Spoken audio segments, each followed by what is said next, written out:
ये वीडियो हमारे देश की दलाल मीडिया के लिए है, जिनका मानना है कि अगर पेट्रोल डीजल पर 7-8 रुपए बढ़ भी जाते हैं तो इससे कुछ खास इम्पैक्ट पड़ेगा नहीं।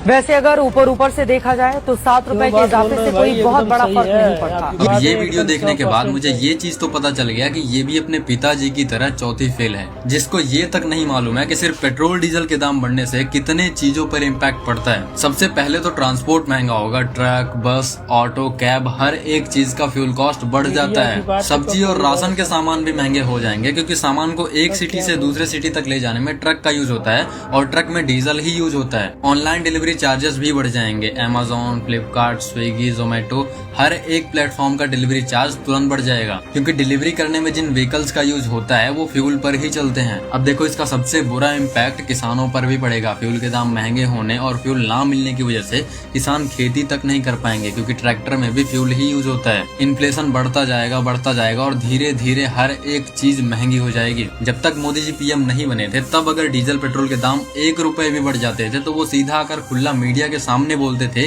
कि ये उनकी नाकामी का जीता जागता सबूत है। जिस प्रकार से पेट्रोल के दाम बढ़ा दिए, ये दिल्ली सरकार की शासन चलाने की नाकामयाबी का जीता जागता सबूत है।